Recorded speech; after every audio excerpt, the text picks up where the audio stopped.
Ce 18 juin 2026, il est très tôt ce matin, et pour cause. Le club des loisirs de Plogastel-Saint-Germain, auquel s'est joint le club de l'amitié de Gourlison, ont uni leurs efforts pour proposer à leurs adhérents une journée à la découverte de Morlaix. C'est ainsi que notre itinéraire prévu nous fera traverser le Finistère du sud au nord. D'abord, le rassemblement à Plogastel-Saint-Germain, au lieu-dit Kérandoiré, et le départ avec Christelle aux commandes du bus de l'entreprise Été Évasion de la Forêt-Fouesnant.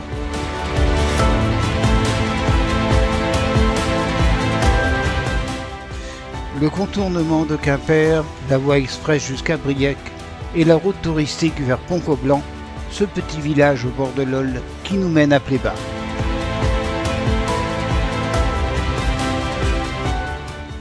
Plébat. Difficile de passer dans cette ville sans penser à son magnifique enclos. Impressionnant de grandeur et de richesse, l'enclos paroissial de Plébat, dont l'église et surtout son calvaire monumental sont le témoin de la piété et de la richesse des Plébénois entre le XVIe et le XVIIe siècle, car le blé noir, alors culture principale de l'époque en Finistère et exempt de taxes, a fait le bonheur de quelques fermiers.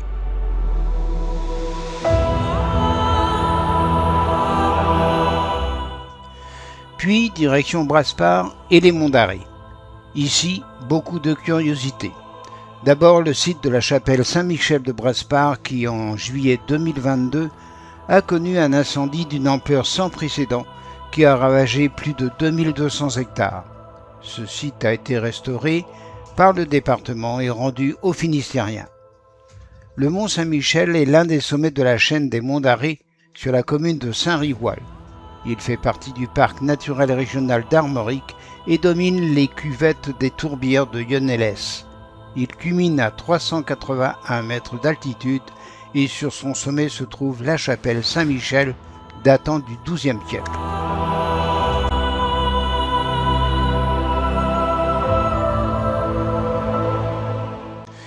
Et puis cette fameuse centrale nucléaire à eau lourde de Brennelis, mise en service en 1967, arrêtée en 1985, et en cours de démantèlement jusqu'en 2040, soit une histoire de plus de 50 années de charges financières sans aucune production.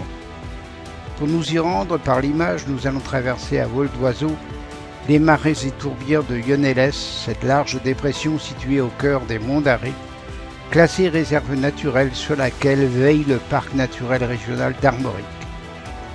Puis le réservoir de Saint-Michel, lac artificiel de 450 hectares créé entre 1929 et 1936. Ce réservoir permet de maintenir un débit minimum sur l'Aule lors d'étiages prononcés. Il convient de signaler que la centrale nucléaire dite de Brennelis, dont nous voyons le dôme contenant le cœur du réacteur, est située principalement sur le territoire de Loqueffret, qui en a retiré pendant longtemps des avantages pécuniaires. Juste un peu plus loin, sur le sommet de Roquetré-du-Don à Plony-Ourménès, l'antenne de transmission de Télédiffusion de France appartenant à un consortium privé. On y accole parfois le nom de Brest, pourtant situé à plus de 40 km, car c'est le siège des émissions locales de France 3 Bretagne. Le sommet de la tour se trouve à 603 mètres d'altitude avec une hauteur de pylône de 225 mètres. C'est bien sûr le point le plus élevé de toute la Bretagne.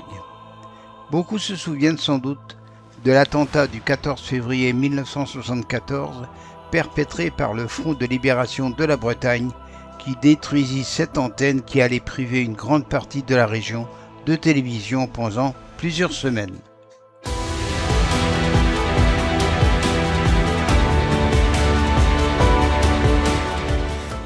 Et nous voilà à destination Morlaix. Bien sûr, le premier coup d'œil découvre ce magnifique pont routier qui surplombe la ville du haut de ses 62 mètres. Il comprend 2 niveaux avec 9 arches au niveau inférieur et 14 arches au niveau supérieur. Le tout soutenu par des piles dont l'épaisseur varie de 11 à 19 mètres.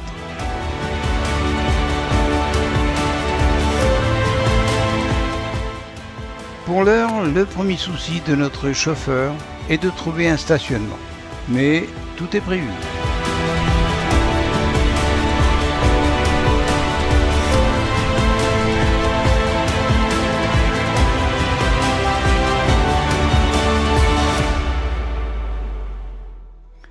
Divisé en deux groupes, le nôtre commencera par la visite de la chocolaterie Grain de Sel.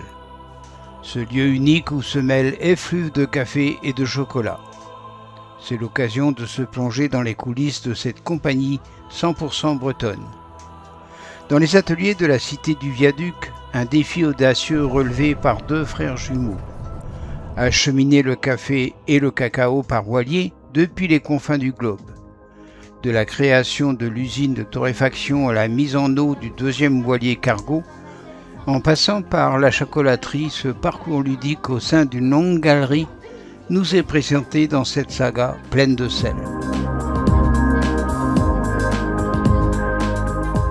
Qui est que peu importe la route maritime que nous allons prendre, on va avoir toujours quelque chose dans la cale du bateau. Nos bateaux sont immatriculés marine marchande. Donc quand on part de Saint-Malo, qui est notre port d'attache, on va charger pas mal de choses.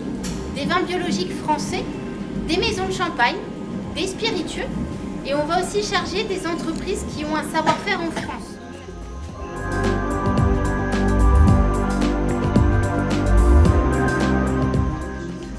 Depuis sa création en 2012 par les frères Olivier et Jacques Parot, Grain de Sel est passé d'une petite entreprise bretonne au business model atypique à un acteur incontournable reconnu internationalement sur les différents métiers du groupe, de l'agroalimentaire au transport maritime.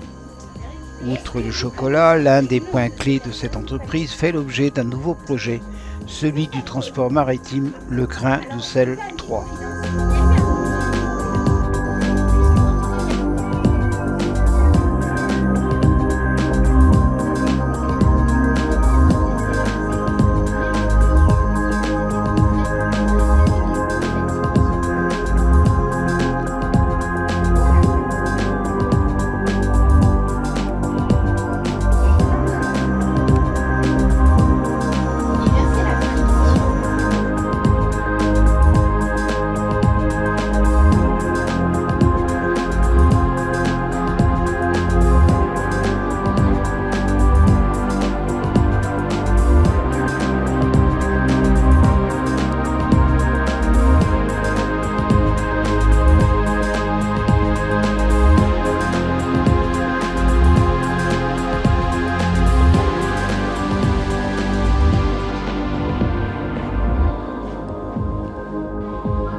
Pendant que nous suivons les différentes étapes de la fabrication du chocolat, revenons au Grain de Sel 3, dont la mise en service est prévue en 2028. Ce porte-conteneur de 162 mètres de long et 26 mètres de large pourra charger environ 570 conteneurs ou 6000 tonnes avec une surface de voile de 6900 m² et un équipage de 15 marins. Il émettra entre 1 et 2 grammes de CO2 par tonne transportée au kilomètre parcouru, soit 10 à 20 fois moins que les émissions de la flotte existante, soit une économie d'environ 16 000 tonnes de CO2 par an.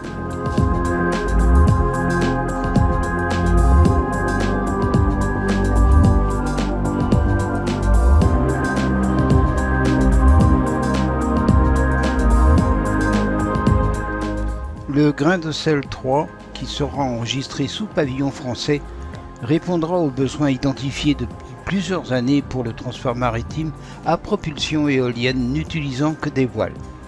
Avec le grain de sel 3, la compagnie maritime change d'échelle et construira le premier et le plus gros porte-conteneurs vélique au monde, un navire disruptif à la pointe des innovations techniques actuelles répondant aux besoins de la filière et des services de transport décarbonés.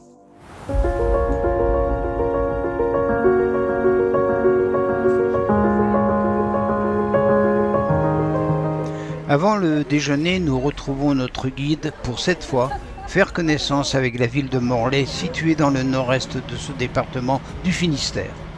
Sous-préfecture et par conséquent chef-lieu de l'arrondissement de Morlaix, dont elle est la commune la plus peuplée avec 15 194 habitants en 2023, elle est au centre d'une aire d'attraction rassemblant 62 000 habitants environ et de la communauté d'agglomération Morlaix Communauté.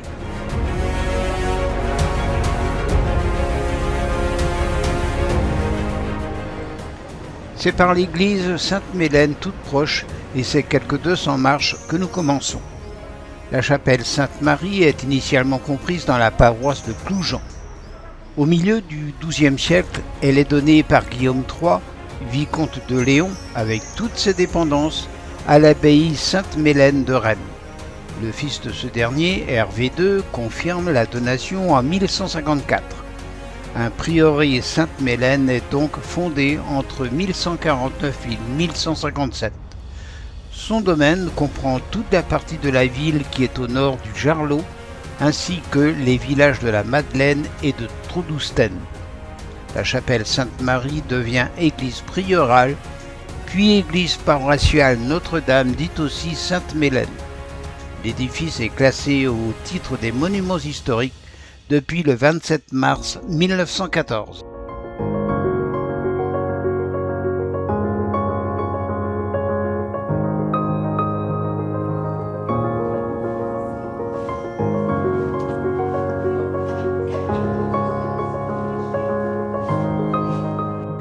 Située en retrait de la côte nord du Finistère, en fond de Ria, cette ville-pont est exposée au risque d'inondation car elle est au confluent de deux rivières, le Quéflet et le Jarlot, qui forment le Dossène ou rivière de Morlaix. Le site de Morlaix forme un entonnoir en raison de la confluence de ces cours d'eau et de l'encaissement prononcé de la vallée de 60 à 80 mètres et n'excède pas 200 à 300 mètres de largeur.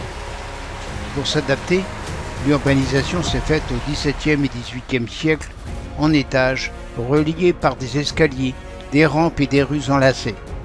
Afin de gagner de la place, le choix a été fait de recouvrir la rivière de Morlaix. En 1728, les premiers travaux créent devant l'actuel hôtel de ville la place de l'Éperon.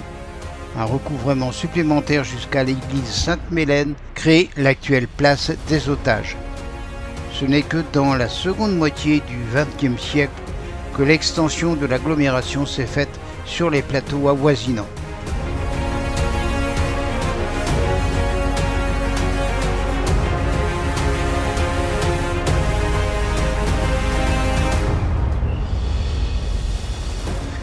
Cette ville médiévale au charme authentique, nichée au cœur d'une vallée profonde, dévoile son histoire millénaire à travers ses ruelles pavées et ses maisons à pans de bois. Cette cité portuaire du Finistère Nord offre un voyage dans le temps grâce à son architecture préservée du XVIe siècle. La place des Otages et la Grande Rue regorgent de trésors architecturaux avec leurs maisons à lanterneaux typiques.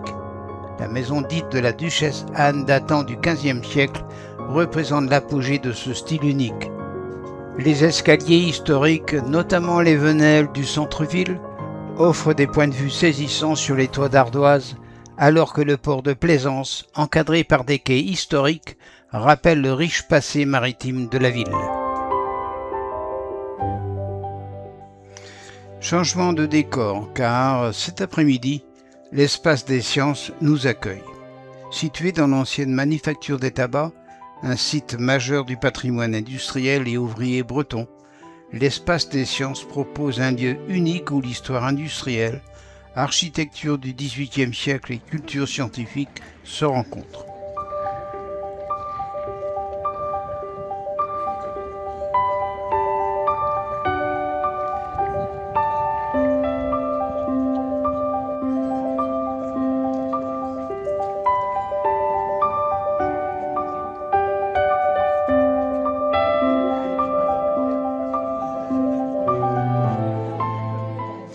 Alors, faisons connaissance.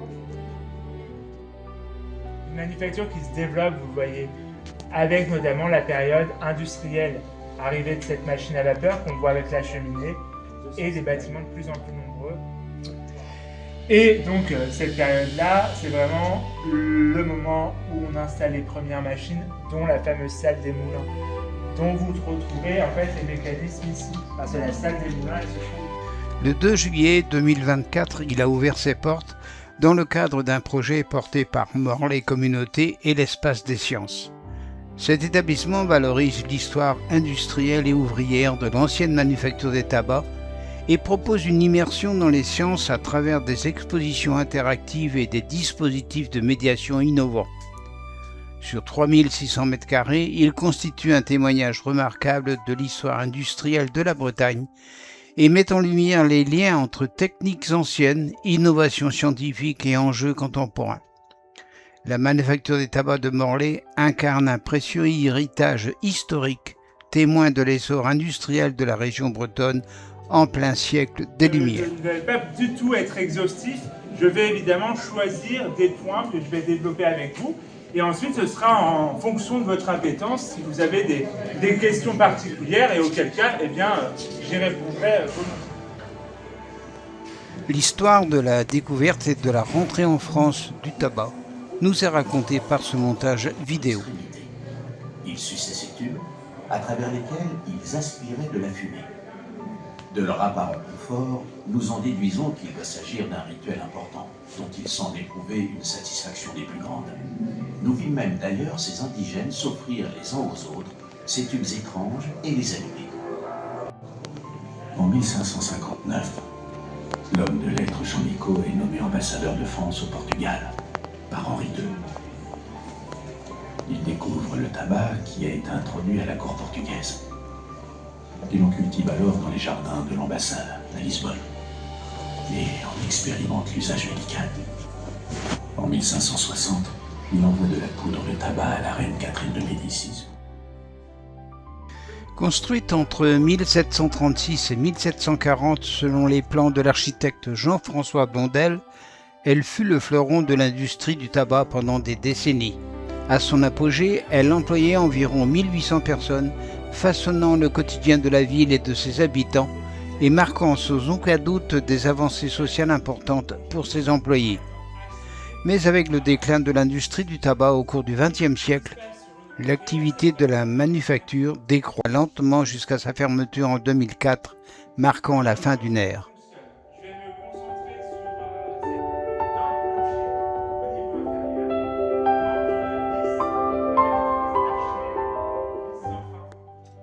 La salle des moulins à râper le tabac, que nous voyons ici, servait à la production de la poudre à priser. Situé au cœur de la manufacture, ce chef-d'œuvre d'ingénierie est un joyau du patrimoine industriel français. Dans une atmosphère digne d'un roman de Jules Verne, elle est un symbole de la mécanisation de la manufacture.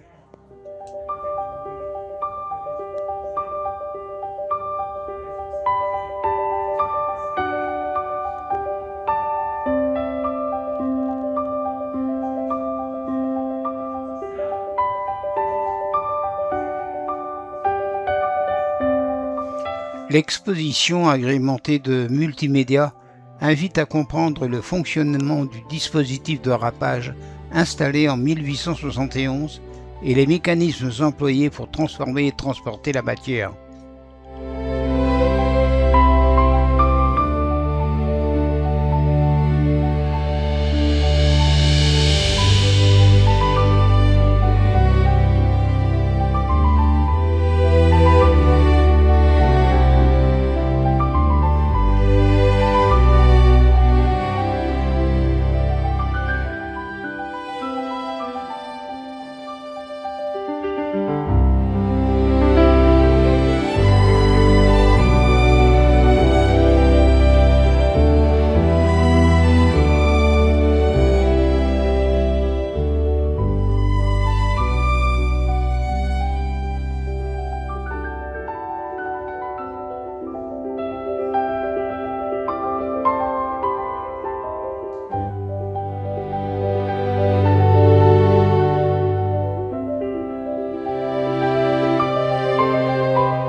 Et comme on peut le voir, ce dispositif de râpage s'étend sur 3 étages et comprend des moulins en fonte, des courroies, des vis d'Archimède et 2 norias.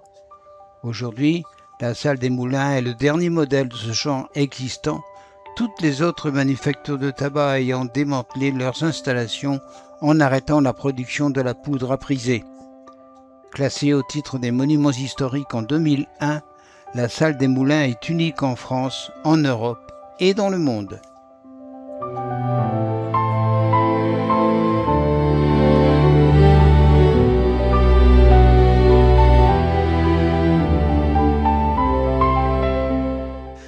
Cette machine-outil prépare les carottes de tabac à chiquer ou à mâcher. Juste pour rappeler un souvenir, où l'utilisateur nichait sous son béret ou sa casquette ces morceaux de tabac en cours d'utilisation. Une autre époque.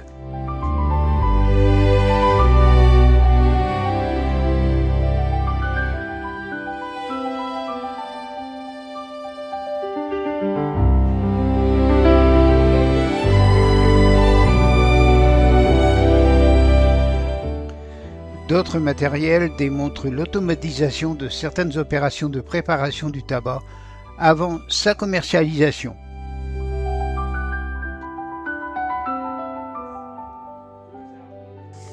Ici, la science se découvre par le geste et l'expérimentation.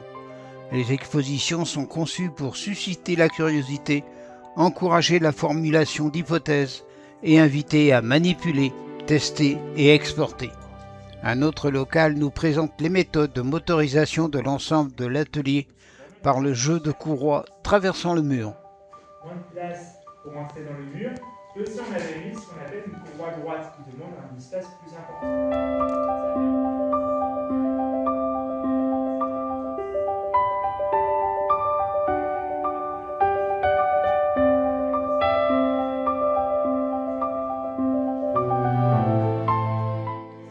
Et pour le plaisir, avant de quitter ce lieu, il est possible d'observer la rotation de la Terre en seulement quelques minutes, grâce à un pendule mis en oscillation avec cette impression que c'est le pendule qui tourne en basculant les petites équerres. C'est bien nous qui sommes actuellement en train de tourner en même temps que notre planète Terre. C'est en 1851 que le physicien astronome français Léon Foucault dévoile son expérience devant Louis-Napoléon Bonaparte lors d'une démonstration publique au Panthéon et apporte alors une preuve tangible de la rotation de la Terre.